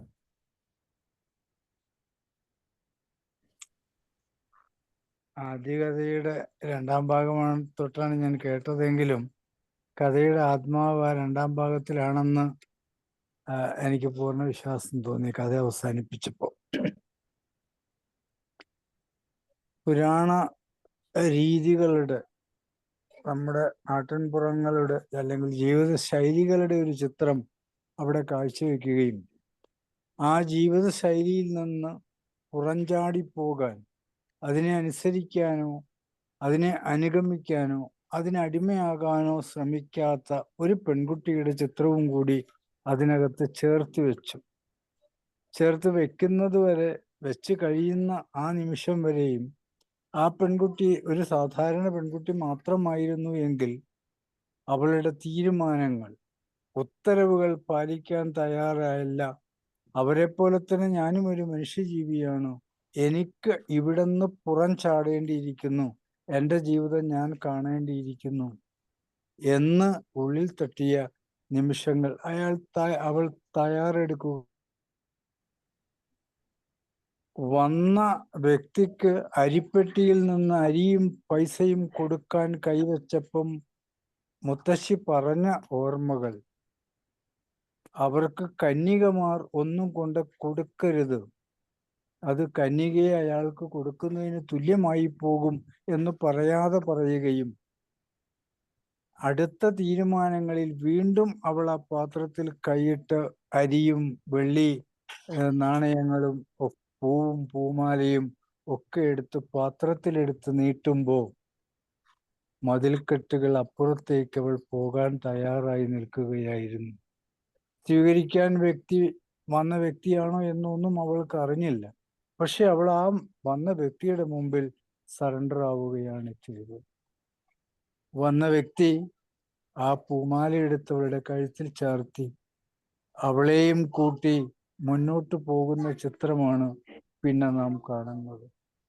അദ്ദേഹത്തിന് സ്വസ്ഥമായൊരു സ്ഥലത്തെത്തിയപ്പോൾ അവിടെ ഉണ്ടായിരുന്ന ഒരു നാരെടുത്ത് അവളുടെ കഴുത്തിൽ കെട്ടി അവളെ ഭാര്യയാക്കുന്ന ചിത്രവും ഒരു ചരിത്രത്തിന്റെ എടുത്തുചാടലായി നാം കാണുകയാണ് അവിടെ. എന്തായാലും സ്വസ്ഥമായ, വളരെ ശക്തമായ ഒരു പ്രമേയം വളരെ സിമ്പിളായി അവതാരക നമ്മുടെ മുമ്പിൽ അവതരിപ്പിച്ചു. കൃത്യമായി നമുക്കത് മനസ്സിലായി എന്നുള്ളത് തന്നെയാണ്. ഒത്തിരി സന്തോഷം മാമിനെ ഞാൻ ആദ്യമായിട്ടാണ് കാണുന്നത്, എങ്കിലും വളരെ കൃത്യമായിട്ട് ആ കഥ അവതരിപ്പിച്ചു. ഒരു സമൂഹത്തിന്റെ മാറ്റത്തെ എങ്ങനെ പ്രകടിപ്പിക്കാം ആ കഥയിലൂടെ എഴുത്തുകാരൻ കാണിച്ചത് നമ്മളുടെ മുമ്പിൽ വളരെ കൃത്യമായിട്ട് തന്നെ കാണിച്ചു തന്നു. 2ാമത്തെ കഥയെക്കുറിച്ച് എനിക്കൊന്നും കിട്ടിയില്ല, അതുകൊണ്ട് ഞാൻ ഒന്നും പറയുന്നില്ല. ഭംഗിയായി അവതരിപ്പിച്ചു, 2 കഥകളും ഭംഗിയായി അവതരിപ്പിച്ചുവെങ്കിലും 2ാമത്തെ കഥയ്ക്ക് എവിടേക്കോ ചില കോംപ്ലിക്കേഷൻസ് വന്നപ്പോൾ എൻ്റെ മനസ്സിൽ ഒന്നും പിടിച്ചു നിന്നില്ല. ഞാൻ പേനയോ പെൻസിലോ ഒന്നും എടുത്തിരുന്നുമില്ല. പക്ഷെ ആദ്യ കഥ എന്നെ അതോടൊപ്പം തന്നെ കൂട്ടിക്കൊണ്ടുപോയി. ഒത്തിരി നന്ദിയുണ്ട് മാം, ഒത്തിരി നന്ദി. Thank you very much. രണ്ടാമത്തെ നന്നായിരുന്നു, കഥ നല്ല സ്പീഡിലാ വായിച്ച. എന്തോ രണ്ടാമത്തെ കഥ ഇച്ചിരി സ്പീഡിലാ വായിച്ചെന്ന് എനിക്ക് തോന്നി. ഇത്ര സ്പീഡിലായിരുന്നു, അതുകൊണ്ട് കണക്ട് ചെയ്യാൻ സ്പീഡിലാ. സമയം കിട്ടിയില്ല എന്നർത്ഥം. ആ, എങ്കിലും സമയം നന്നായിരുന്നു മാം. സമയം പോകുവോ എന്ന് ഓർത്തു. ജോർജ് സാർ, ഇവിടെ ഓക്കെ സാർ, താങ്ക് യു. ആ. ജോർജ് സാർ പറഞ്ഞു. അംബിക മാം, ഞാൻ ചെറുതിലെ ധാരാളം കഥകൾ വായിക്കുമായിരുന്നു. ഒരു 7ാം ക്ലാസ് വരെയൊക്കെ നന്നായിട്ട് ഒത്തിരി പുസ്തകങ്ങൾ വായിക്കുമായിരുന്നു. അത് കഴിഞ്ഞ് പിന്നെ പഠിത്തത്തിലൊക്കെ ശ്രദ്ധ ആയി. പിന്നെ ജോലിയായി. ജോലിക്ക് ഭയങ്കര തിരക്കുള്ള ജോലിയായി. അതൊന്നും വായിക്കാൻ എനിക്ക് പിന്നെ ഒന്നും സമയം കിട്ടിയില്ല. പിന്നെ സാറ് ഒരിക്കല് ഒരിടത്ത് വെച്ച് കണ്ടപ്പോ, ഒരു ഗെറ്റ് ടുഗദറിനെ കണ്ടപ്പോഴാണ് സാർ ഈ പുസ്തകം എനിക്ക് തരുന്നത്. അങ്ങനെയാണ് ഞാൻ എൻ്റെ ആദ്യത്തെ ജീവിതത്തിലെ ഒരു അനുഭവമാണിത്. ഈ കഥ വായിക്കുക എന്ന് പറയുന്നത് ഞാൻ ആദ്യമായിട്ടാണ്. Okay, thank you ma'am. George sir പറയൂ. Thank you Sabu sir. ആദ്യമേ തന്നെ പറയട്ടെ, ഇത്ര വിപ്ലവം ഇത്ര ഒളിപ്പിച്ചു വെച്ചിരിക്കുന്ന വലിയ മനുഷ്യനാണ് നമ്മുടെ മോഹൻദാസ് നായനാർ സാർ എന്നുള്ളവർ ഇപ്പോഴാണ് ആദ്യമായിട്ട് അറിയുന്നത്. തിരുക്കുറളിലൂടെയുള്ള പരിചയം മാത്രമേ ഇതുവരെ ഉള്ളൂ. അപ്പോൾ ഒരു വേദപണ്ഡിതൻ എന്ന് മാത്രം കണ്ടിരുന്നിടത്തു നിന്ന് മാറി ഒരു വിപ്ലവ നായകൻ എന്ന് ഇന്ന് തുടങ്ങി ചിന്തിക്കേണ്ടിയിരിക്കുന്നു. അതുപോലെ അംബികമ്മ നല്ല സുന്ദരമായ പ്രസന്റേഷൻ. അവിടെ എഴുത്തുകാരൻ എന്തുദ്ദേശിച്ചോ അതിനപ്പുറത്തല്ലാതെ ഒട്ടും പറയിലേക്ക് പോയിട്ടില്ല അവതരണത്തിൽ. ഇവിടെ ഈ പ്ലാറ്റ്ഫോമിലെ പരിചയക്കുറവ് കൊണ്ടായിരുന്നു രണ്ടാമത്തെ കഥയ്ക്ക് സ്പീഡ് കൂടാൻ ഇടവന്നത്. ഇവിടെ ഒരിക്കലും അങ്ങനെ ഒരു നിയന്ത്രണമൊന്നും ഞാൻ വിചാരിച്ചു ഞാൻ കഥ വായിച്ചിന് സമയം പോവോ, ഞാൻ അടുത്ത ആരെങ്കിലും കഥ സർവ്വസ്വാതന്ത്ര്യം വായിക്കാൻ ബ്ലാങ്ക് ചെക്കാണ്. എന്ന് വിചാരിച്ച് ഞാനങ്ങ് സ്പീഡിൽ വായിച്ചതാ. അപ്പൊ അടുത്ത കഥയിൽ അത് നമുക്ക് പൂർത്തീകരിക്കാൻ പറ്റുമെന്ന് ഉറപ്പ്. എന്തായാലും കാടെല്ലാം പിച്ചിപ്പൂവ് നല്ല സുന്ദരമല്ലേ? അത് കാട് നിറഞ്ഞു നിൽക്കുമ്പോ വളരെ നല്ലൊരു കഥയായിരുന്നു. അതോടെ കാണാൻ പറ്റുക, അതിനെങ്ങനെ ആവിഷ്കരിക്കാനാവുക, ഇതൊക്കെ കേൾക്കാൻ കഴിയുക, എല്ലാം ഒരു നിമിത്തമാണ്. ഇവിടെ കഥയിൽ എപ്പോഴോ പറഞ്ഞല്ലോ, അതൊക്കെ ഓരോ നിയോഗം പോലെ, ഒരു നിമിത്തം പോലെ സംഭവിക്കുന്നു. ചന്ദന പാരമ്പര്യങ്ങളെയും ആചാരങ്ങളെയൊക്കെ വലിച്ചെറിഞ്ഞ വലിയ വിപ്ലവകാരി. ഇങ്ങനെയൊക്കെ പണ്ടുണ്ടായിരുന്നു. ഈ ജന്മിയും അവരുടെ ഉത്തരവുകൾ അത് നടപ്പാക്കാൻ വരുന്ന കാര്യസ്ഥന്മാരും അതൊക്കെ ഇന്നത്തെ തലമുറയ്ക്ക് കേട്ടുകേൾവിയാണുള്ളത്. മറ്റേ 4 കൂട്ടിയുള്ള ഒരു മുറുക്കും നീട്ടിത്തുപ്പും ഒക്കെ, ആ പ്രമാണിത്വം ഒക്കെ പഴയ തലമുറകൾക്ക് മാത്രമേ പരിചയമുണ്ടാവൂ. എന്തായാലും സുന്ദരമായി അവതരിപ്പിച്ചു. പ്രത്യേക അഭിനന്ദനം. അടുത്ത കഥ അവതരിപ്പിക്കുമ്പോൾ ഇപ്പോൾ തോന്നിയ തോന്നലുകളൊക്കെ മാറ്റിവെച്ച് നന്നായി അവതരിപ്പിക്കാൻ കഴിയുമെന്ന് വിശ്വസിക്കുന്നു. രണ്ടാമത്തെ കഥ കാലടിപ്പുഴയും ശ്രീ ശങ്കരാചാര്യരും. ആ കഥയിൽ ഞാൻ ശ്രദ്ധിച്ചിരുന്നു. കഥയിലേക്കൊന്നും ഞാൻ കടക്കുന്നില്ല. കഥാപാത്രങ്ങളും കഥകളുമൊക്കെ എല്ലാവരും കേട്ടിരിക്കുക. പക്ഷെ അവതരണത്തെക്കുറിച്ച് പറയുമ്പോൾ മാം തന്നെ ആദ്യം പറഞ്ഞതുപോലെ അല്പം സ്പീഡ് കൂടിയതുകൊണ്ട് പുറകെ എത്താൻ ഒത്തിരി ബുദ്ധിമുട്ട് വന്നു, അത്രയേ ഉള്ളൂ. എന്നാലും സാധ്യതകൾ കൂടുന്നു. അഭിനന്ദനങ്ങൾ അറിയിക്കുന്നു. Thank you so much. Okay, thank you sir. Srimari ma'am പറഞ്ഞു. ഗുഡ് ഈവനിങ് ആൾ. 2 മനോഹരമായ കഥ, വളരെ മനോഹരമായ രീതിയിൽ തന്നെ അവതരണ രീതി അവതരിപ്പിച്ചത് കേട്ടിരിക്കാൻ സുഖമായിരുന്നു. രാപ്പാടിയെ പറ്റി രാപ്പാടി വരുന്നുണ്ട് എന്നുള്ളത് ഞാൻ ശ്രദ്ധിച്ച് കേട്ടു. പിന്നെ ചന്ദനയുടെ കഥ, ചന്ദന മുത്തശ്ശിയെ ആശ്രയിക്കുന്നതും പണ്ടാര മുത്തശ്ശി, അങ്ങനെ പല നാം ഇതുവരെ കേൾക്കാത്ത പുതിയ കാര്യങ്ങളാണ് ഇന്നത്തെ കഥയിലൂടെ കേൾക്കാൻ സാധിച്ചത്. ചന്ദനയുടെ തൻ്റെ പുതിയ തലമുറയുടെ പ്രതീകമായ ചന്ദന, കാര്യസ്ഥൻ വീട്ടിൽ ജോലിക്ക് വിളിക്കാൻ വരുന്ന അമ്മയുടെ കടം തീർക്കാൻ, അതൊക്കെ ഹൃദയസ്പർശിയായി തോന്നി. എങ്കിലും അവളുടെ തൻ്റെ ഇടത്തിന്റെ മുന്നിലെല്ലാം നിഷ്പ്രഭമായി പോയി. അത് നല്ല അവതരണം, നല്ല കഥ. അടുത്തതായി ശങ്കരാചാര്യരുടെ കഥ, അമ്മയുടെ പ്രാർത്ഥനയും മുതലയിൽ നിന്നും രക്ഷിച്ച. എല്ലാം നല്ല രസമായിരുന്നു, വളരെ മനോഹരമായ കഥ. Thank you. ഓക്കെ, ദെൻ വേറെ ആരാ പറയുന്നത്? രമാവതി മാം, ബീന മാം, ആരെങ്കിലും ഉണ്ടോ? അല്ലെങ്കിൽ ജോഷ് സാറിനെ വിളിക്കാം. ജോഷ് സാർ. നയനാർ സാറില്ലേ? സാറിനെ നമുക്ക് അവസാനം പറയിപ്പിക്കാം. Sir sir okay. കഥയുടെ ആളല്ലേ, അപ്പൊ നമുക്ക് കുറെ കഥയെ കുറിച്ച് കുറെ കാര്യങ്ങൾ ചോദിക്കാനുണ്ട്. ഞാൻ പറയാം. പറയും. പറയൂ. രണ്ടുപേരും, ഈ കഥ എഴുതിയ ആളും കഥ വായിച്ച ആളും പ്രിയപ്പെട്ടവരാണ്, എന്റെ പ്രിയപ്പെട്ടവരാണ്, ഞങ്ങളുടെ പ്രിയപ്പെട്ടവരാണ്. ഈ കഥകളൊക്കെ ഞാൻ വായിച്ചതാണ്, സാറ് പുസ്തകം തന്നു വായിച്ചതാണ്. അതിമനോഹരമായി അവതരിപ്പിച്ചു. രാപ്പാടിയുടെ എന്താ പറയാ, സാറ് പറഞ്ഞ പോലെ തന്നെ ഒരു വിപ്ലവാത്മകമായി ആ ശിവനെയൊക്കെ വലിച്ചെറിഞ്ഞ് നമുക്കൊരു ലൈഫ് വേണ്ടേ? ഒരു എന്താ പറയാ, നമ്മള് ഇങ്ങനെ പഴയ ഒരു ആചാരത്തിൽ ഇങ്ങനെ ആചാരങ്ങളിൽ ഇങ്ങനെ ഉറച്ചു നിന്നാല് ഭാവി എന്താവും? ആ കൊച്ചു ബുദ്ധിപൂർവ്വം ചെയ്തു. ആരോഗ്യ ദൃഢഗാത്രനായ ഒരു യുവാവിന്റെ കൂടെ ജോലി ചെയ്ത് ജീവിക്കാന്നുള്ള ആ ഒരു ഇതിൽ ആ ഒരു വാക്ക് ഉപയോഗിക്കുന്നത് എന്ന് വിശ്വസിക്കുന്നു. അപ്പൊ ഇറങ്ങിപ്പോയി. നന്നായിട്ടുണ്ടായിരുന്നു, നല്ല അവതരണം, നല്ല കഥ. കഥയൊക്കെ ഞാൻ വായിച്ചതാണ്. നല്ല അവതരണം. അമ്പു, ഞങ്ങൾ അമ്പു എന്നാണ്, പെറ്റ് നെയിം അമ്പു ആണേ. അംബികയെ ഞങ്ങൾ വിളിക്കുന്ന അമ്പു എന്നാണ്, ഞാനാണ് ആ പേരിട്ടത്. അപ്പൊ അമ്പു നന്നായിട്ട് വായിച്ചു. പിന്നെ ഈ മൂദേവി എന്നൊക്കെ പറയുമ്പോൾ ഇച്ചിരിയൊക്കെ ബലം പിടിക്കാം. ദേഷ്യപ്പെട്ട അമ്മൂമ്മമാര് പറയുമ്പോഴത്തേക്ക് അത് സോഫ്റ്റ് ആയിട്ട് മൂദേവി. എനിക്ക് സങ്കടം എന്ന വികാരമാണ് കൂടുതൽ വരുന്നത്. എനിക്ക് അതപ്പോ അമ്മൂമ്മയുടെ ദേഷ്യം കുറച്ചുകൂടെ ശക്തിപ്പെടുത്താമായിരുന്നു. അവളെ ദേഷ്യപ്പെട്ട് എഴുന്നേക്കാനിരിക്കുമ്പോൾ ഒരു ചവിട്ട് കൂടെ കൊടുത്ത് അങ്ങനെ നന്നായി. ഞാൻ പറഞ്ഞതേ ഉള്ളൂ കേട്ടോ, മോഡുലേഷൻ ഒക്കെ നന്നായിരുന്നു. അത് അങ്ങനെ പറയായിരുന്നു. പിന്നെ രണ്ടാമത്തെ കഥയും ഇതുപോലെ നമ്മളൊരു നിമിത്തം പോലെ വന്ന നമ്മൾ ആ മനുഷ്യനെ, അച്ഛനെ, അത് ഞാൻ കഥ വായിച്ചതാണ്. സാറിന്റെ കഥ 2 പ്രാവശ്യം ഞാൻ വായിച്ചതാണ്. എന്തായാലും രണ്ട് കഥയ്ക്കും അതിൻ്റെതായ പ്രത്യേകതകൾ കൊണ്ട് മനോഹാരിതയുണ്ട്. അവതരണ ശൈലിയിൽ നല്ലത് മികച്ചു നിന്നു കേട്ടോ. Thank you, good night. രവിയേട്ടനും കേട്ടിട്ടുണ്ട് കേട്ടോ 2 കഥയും.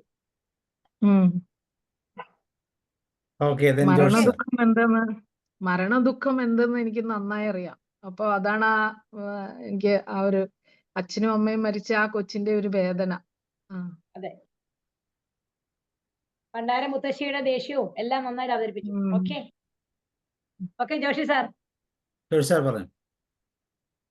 ഓക്കെ, ഈ 2 കഥകൾക്കും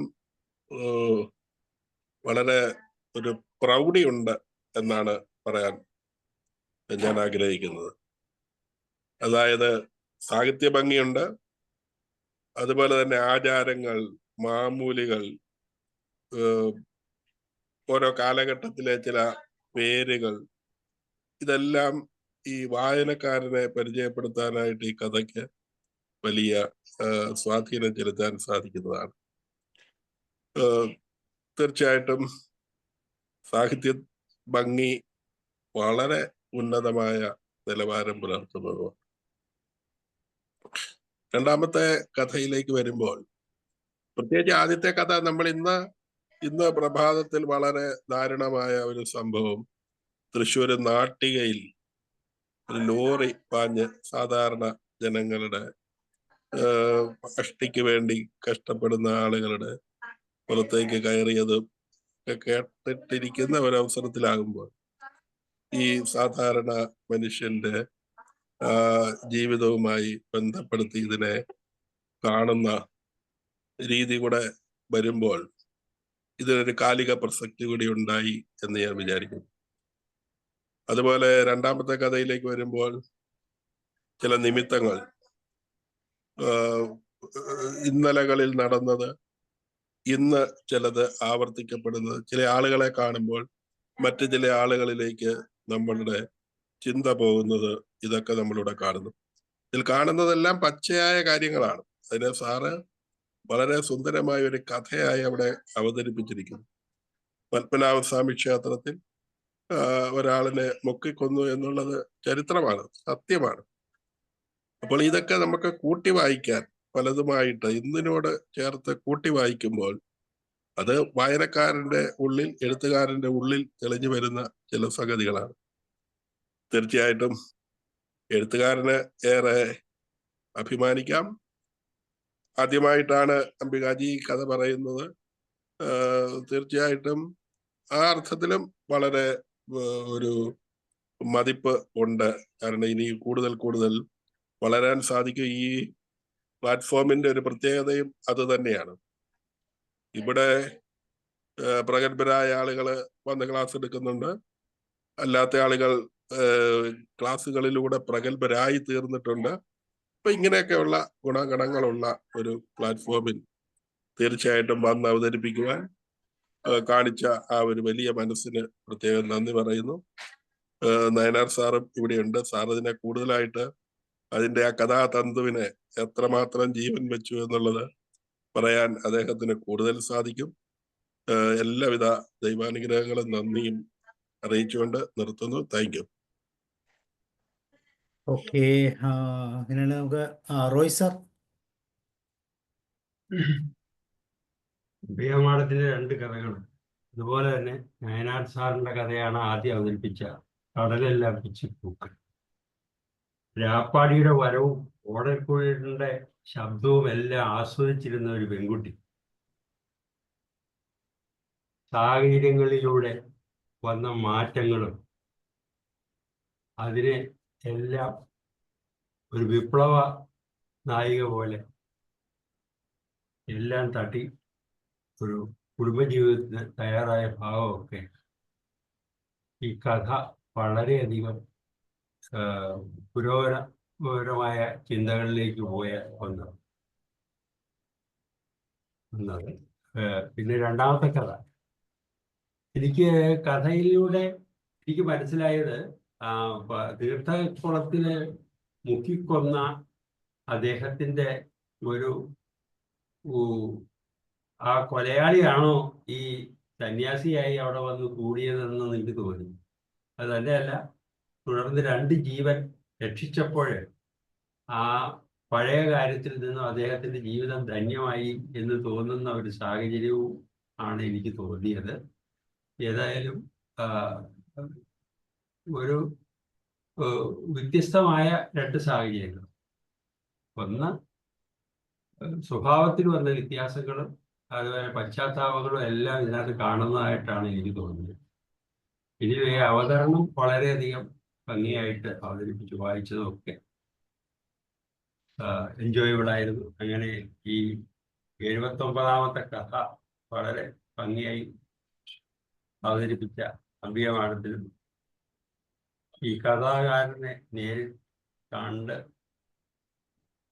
പരിചയപ്പെടാനും ഒക്കെ ഉള്ള ഒരു അവസരം ഉണ്ടായി. കാരണം ഈ കഥ വെറുതെ പോകുകയല്ല ഇത്. ഈ നമ്മുടെ ഈ വേദിയിലെ ശോഭിക്കുന്ന ഒരു വ്യക്തിയുടെ കഥയാണല്ലോ ഇത് എന്ന് ഓർത്തപ്പോൾ കൂടുതൽ സന്തോഷം തോന്നി. Thank you. ഇത്ര എനിക്ക് പറയാം.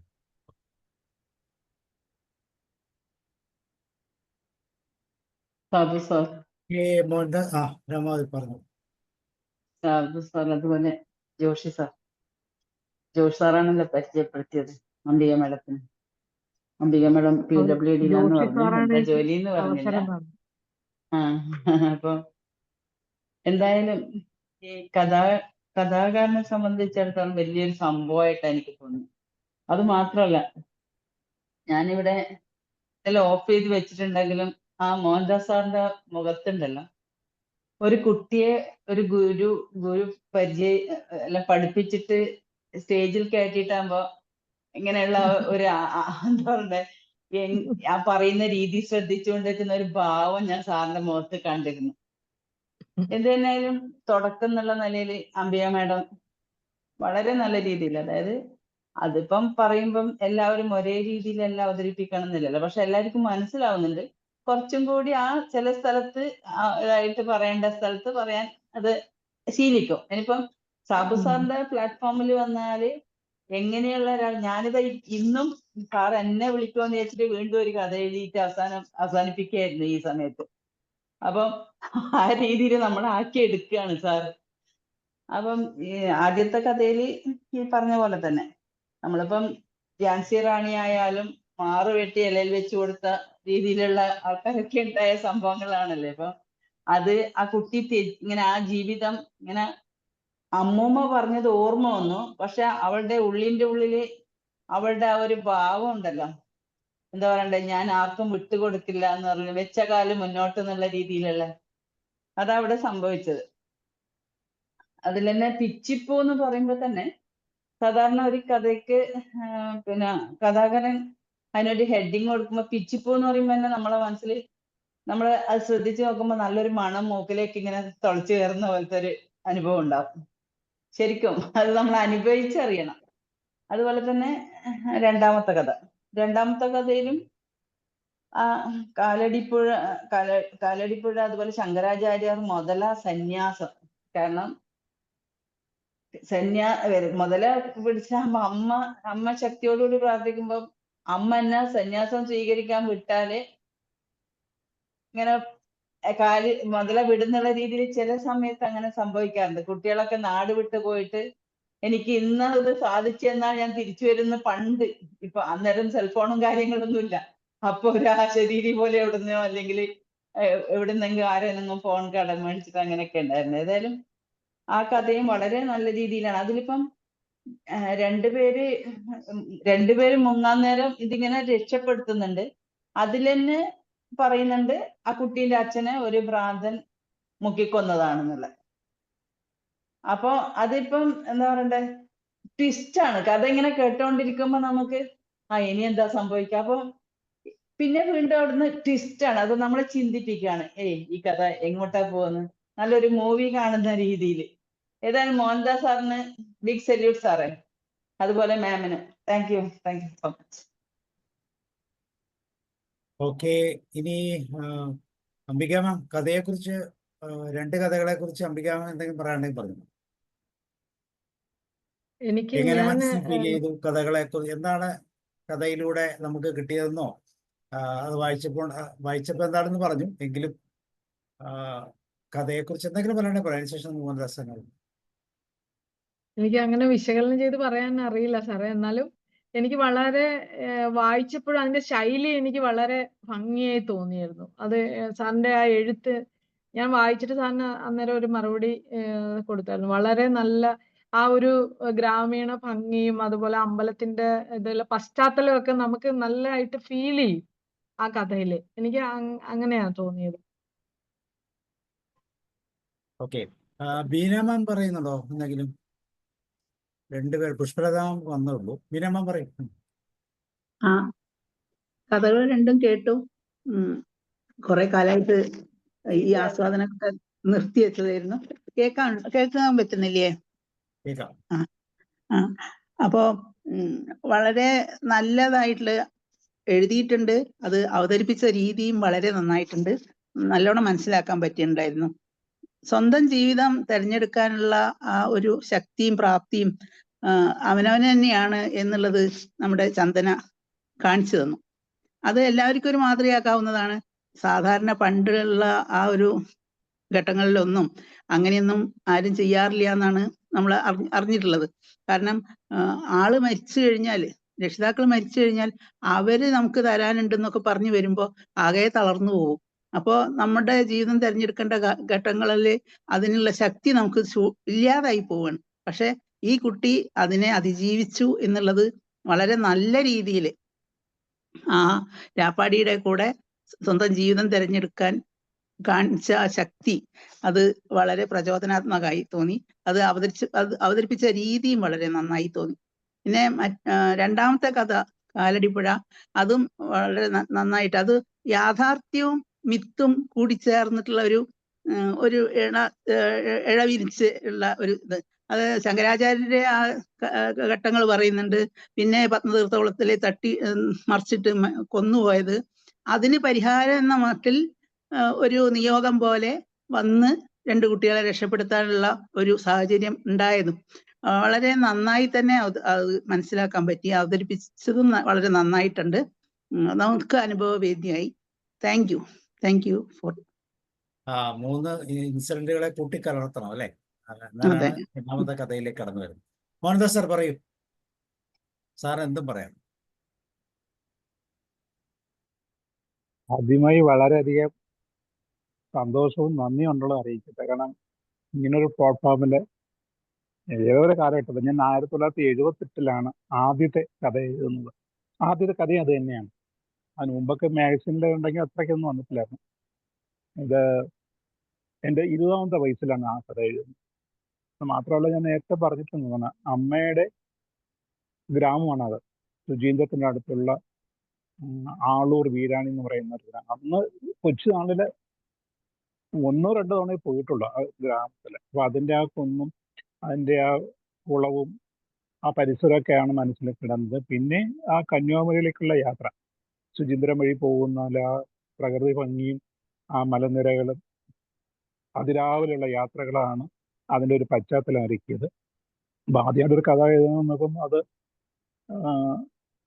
എല്ലാം കൂടി ഒന്ന് കുറച്ച് എന്ന് പറഞ്ഞാലേ പ്രീ ഡിഗ്രി കഴിഞ്ഞുള്ള സമയമാണ്. പ്രീ ഡിഗ്രി കഴിഞ്ഞ് ഡിഗ്രിക്ക് പഠിക്കുന്ന സമയം. അന്നേരം തോന്നിയ ഒരു വികാരമാണ് പഴമയിൽ നിന്നും പുതുമയിലേക്ക് വരേണ്ട ഒരു സാഹചര്യം.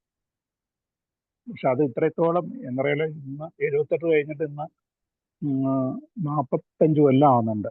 ആ 45 കഴിഞ്ഞപ്പോഴും അതിൻ്റെ പ്രസക്തി ഉണ്ടെന്ന് ജോർജ് സാറും റോയ് സാറും ഇവരൊക്കെ പറയുമ്പോൾ സന്തോഷമുണ്ട്. കാരണം നമ്മുടെ ഒരു പാത മാറിപ്പോയിട്ടില്ല, ശരിയായ മാർഗത്തിൽ കൂടി തന്നെയാണ് പോയിട്ടുള്ളത് എന്നുള്ളത്. അതുപോലെ 2003 കാലടിപ്പുഴ. അതും ഇതുപോലെയാണ്. ഒരു ഡൽഹി യാത്രയ്ക്ക് പോകുമ്പം അന്ന് വിമാനം ഞങ്ങൾക്ക് ടിക്കറ്റ് കൺഫേം ആയി തന്നിട്ടില്ലായിരുന്നു. തിരുവോണത്തിന് തലേ ദിവസം ഉത്രാടത്തിനായിരുന്നു. അന്ന് യാദർച്ഛികമായിട്ടാണ് ആദ്യമായിട്ട് കാലടി പോകുന്നത്. അന്ന് വൈകിട്ട് പിന്നെ സൂര്യാസ്തമയ സമയത്ത് ആ പുഴക്കടവും ഇതൊക്കെ ആയിട്ട് അവിടെ വെള്ളത്തിൽ ഇറങ്ങി നിൽക്കുന്നതും പിന്നെ അമ്പലത്തിലെ ദീപാരാധന, ആ പശ്ചാത്തലത്തിൽ അത് നന്നായി ഇഷ്ടപ്പെട്ടു. ആ സ്ഥലവും ഇതൊക്കെയായിട്ട് ആ ഇതിലാണ്. പിന്നെ ഈ പത്രവാർത്ത ഇതൊക്കെ വെച്ചിട്ടാണ് ആ കഥ ഇവിടെ വന്നത്. ഇതൊക്കെ കഴിഞ്ഞിട്ട് കഴിഞ്ഞ വർഷം എറണാകുളത്ത് താമസമായപ്പോൾ ഞങ്ങൾ വെറുതെ ഈ പുസ്തകം 2022 ഈ പുസ്തകം മലയാളത്തിലോട്ട് വരുന്നത്. ആ സ്ഥലങ്ങളൊക്കെ കാണാനായിട്ട് ഒരിക്കൽ അങ്ങനെ ആലുവ പുഴയിൽ പോയി. പിന്നെ കാലടി ശങ്കരാചാര്യ ആശ്രമത്തിൽ പോയിരുന്നു. രാവിലെ പോയിട്ട് ഞങ്ങളൊക്കെ ഒന്ന് ഇറങ്ങി തിരിഞ്ഞു വരുമ്പോൾ ഈ കഥാപാത്രം പോലെ ഞാൻ മനസ്സിൽ കണ്ട അതേ ഒരു കഥാപാത്രം യാദർച്ഛയായിട്ട് അവിടെ വെച്ച് കണ്ടു. അപ്പൊ അയാൾ ആന്ധ്രയിൽ നിന്നാണ് വന്നത്. അയാളും ആദ്യമായിട്ട് അവിടെ വെക്കുന്നത് ഇതേ ഒരു താടിയും ഈ കഴുത്തിലൊരു ഷാളും ഒക്കെ ഇട്ട് മുണ്ടും എടുത്ത് വന്നിരുന്നു. ഒരു യാദർച്ഛയായിട്ട് ഒരു നിമിഷമായി കണ്ടുള്ളൂ. ഞാൻ കാറിൽ കയറാനുള്ള സമയത്തിലായിരുന്നു. വീട്ടുകാരൊക്കെ അവിടെ വെയിറ്റ് ചെയ്യായിരുന്നു. അപ്പൊ ഇതെല്ലാം ഒരു എന്താ ഒരു അനുഭൂതി തരുന്ന ഒരു സന്തോഷം തരുന്ന ഒരു സന്ദർഭങ്ങൾ. അത് ഇന്ന് ഈ സാബു സാറിൻ്റെ ഈ പ്ലാറ്റ്ഫോമിൽ വീണ്ടും ഒന്നുകൂടി ഇരിക്കുമ്പോൾ വളരെയധികം സന്തോഷം തരുന്ന, എന്താ പറഞ്ഞാൽ ഒരു മനസ്സിന് ഒരു സംതൃപ്തി തരുന്ന ഒരു വേദിയായിട്ട് മാറി. അത് കാരണമാണ് സാറിൻ്റെ എല്ലാ പ്ലാറ്റ്ഫോമിലും കയറണം എന്നുള്ള ഒരു വീണ്ടും വിചാരം. നേരത്തേക്ക് സമയമില്ല എന്നുള്ളത് പറഞ്ഞ് മാറാറുണ്ട്. പക്ഷെ അങ്ങനെയൊന്നുമില്ല. എന്നാലും എല്ലാത്തിലും വന്ന് കരുന്നു കൊള്ളണം എന്നുള്ള 7 മണിക്ക് എവിടെ ആണെങ്കിലും വന്ന് അതിൽ ജോയിൻ ചെയ്യണം എന്നുള്ള ഒരു അട്രാക്ഷൻ വന്നിട്ടുണ്ട്. അത് മാത്രമല്ല, പിന്നെ കഴിഞ്ഞ ദിവസം രാവിലെ ഇത് കാലടിപ്പുഴ ഒന്ന് വായിച്ചായിരുന്നു മറ്റേ യോഗ ഗ്രൂപ്പിൽ. ഞാൻ പോലും പ്രതീക്ഷിക്കാത്ത രീതിക്ക് വളരെ തന്മയത്തോടു കൂടി ഞാൻ എന്താണ് ഉദ്ദേശിച്ചത് അത് തന്നെ വളരെ ലഘുവായിട്ട് കഥ പറഞ്ഞു പോയ ഒരു അത് ഉൾക്കൊണ്ടുകൊണ്ടുള്ള പറഞ്ഞുള്ള ഒരു പറഞ്ഞു. അതും നന്നായിരുന്നു. അന്നാണ് ജോസ് സാർ പറഞ്ഞത് നമുക്ക് ഇതിലേക്ക് കൊണ്ടുവരാമെന്ന് പറഞ്ഞു. പക്ഷെ ഞാൻ ഇത് കാടെല്ലാം വെച്ച് ഇത്രയും ഇതായിട്ട് വരുമെന്ന് വിചാരിച്ചില്ല. കാരണം ആ കാലഘട്ടത്തിൽ അതിനൊരു പ്രസക്തി ഉണ്ടായിരുന്നു. പക്ഷെ 50 വർഷം കഴിഞ്ഞിട്ടും അതിൻ്റെ ഇത് നഷ്ടപ്പെടാതെ തന്നെ ഇപ്പോഴും നിലനിൽക്കുന്നു എന്നുള്ളതാണ് ഏറെ സന്തോഷം. അല്ല, അത്രയും കാല പഴക്കമുള്ള ആ ഒരു രീതി ഇപ്പോഴും എത്ര കൃത്യമായിട്ടാണ് അത് നിലനിൽക്കുന്നത് അല്ലേ? ആ പശ്ചാത്തലങ്ങളും സാഹചര്യങ്ങളും അത് കേൾക്കുമ്പോൾ നമ്മളുടെ മനസ്സിലുണ്ടാകുന്ന വികാരങ്ങളും എല്ലാം തീർച്ചയായിട്ടും അതൊരു ഭയങ്കര കാര്യം തന്നെയാണ്. സാറ് അന്നത്തെ ആ എഴുത്തിൻ്റെ ശൈലി ഇന്നും അത് അതുപോലെ തന്നെ നമുക്ക് അംഗീകരിക്കാൻ പറ്റും അല്ലേ ഉലയനൻ സാർ? വാസ്തവത്തില് കഥ കേട്ടുകൊണ്ടിരിക്കുമ്പോൾ ധോണി ഭാഗത്ത് ഈ മലയ വർഗത്തിൽപ്പെട്ട കുറെ ആളുകളുണ്ട്. ഇപ്പോഴും അതിന്റെ വാലറ്റങ്ങളുണ്ട്.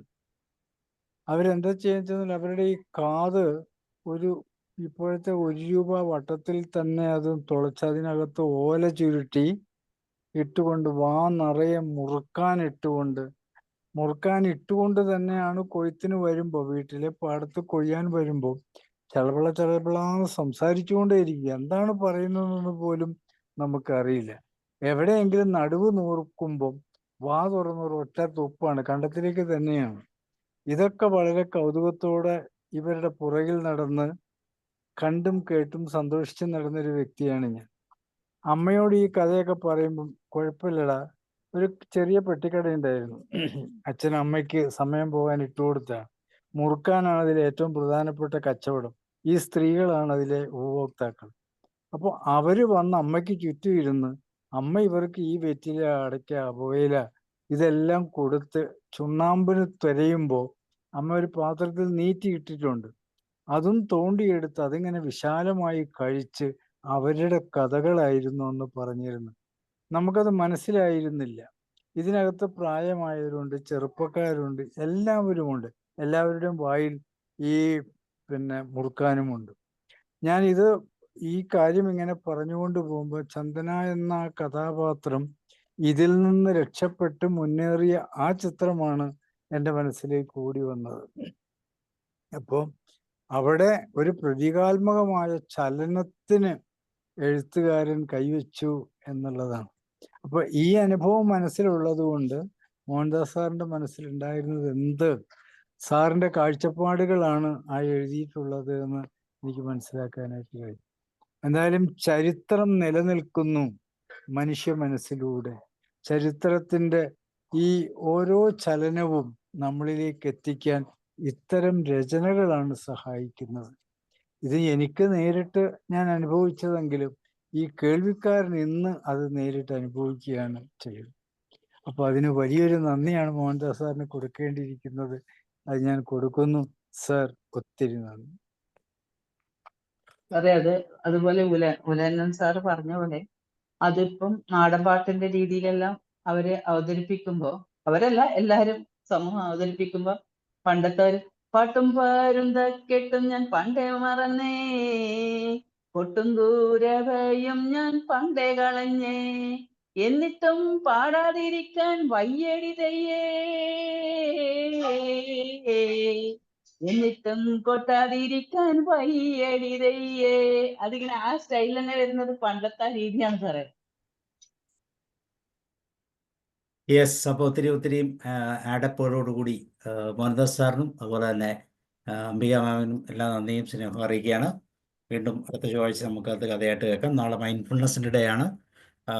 നമ്മുടെ ഭാവിയിലെ ആകുലതകൾ പലപ്പോഴും നമ്മളെ പീസ് സമാധാനത്തിലേക്ക് എത്തിക്കാൻ ബുദ്ധിമുട്ടുണ്ടാക്കുന്നു. അപ്പോൾ അതുമായിട്ട് ബന്ധപ്പെട്ട് സമാധാനത്തിൻ്റെ നമ്മുടെ ഭാവി എങ്ങനെ സമാധാനത്തിൻ്റെ രീതിയിലേക്ക് മാറ്റണം എന്നുള്ളതാണ് നാളത്തെ വിഷയം. മൈൻഡ്ഫുൾ മെഡിറ്റേഷൻ ആണ്. ഓക്കെ, അപ്പോൾ നമുക്ക് നാളെ കാണാം. Thank you sir, thank you Mohandas sir, Miya ma'am, Joshi sir, ബാക്കി എല്ലാവർക്കും. എനിക്ക് ഈ പ്ലാറ്റ്ഫോമിൽ ഒരു അവസരം തന്നതിന് വളരെ നന്ദി. ജോഷി സാറിനോടും എല്ലാവരോടും ഒരു പ്രത്യേക നന്ദി പറയുന്നു. വീണ്ടും കഥയൊക്കെ വായിക്കുക, പാട്ട് പാടാമെങ്കിൽ പാട്ട് പാടിക്കുക, എന്ത് വേണം ചെയ്യാം. ഇഷ്ടംപോലെ പരിപാടികളുണ്ട്. എല്ലാ ദിവസവും ഓരോരോ പരിപാടികളാണ്. കഥ വായിച്ചോളൂ. ഇനിയും കഥകൾ റെഡിയായിട്ട് ജോഷി സാറിന് പറഞ്ഞാൽ മതി. Okay, bye, see you. Okay, bye bye. Thank you കേട്ടോ. യെസ്. ഓക്കെ.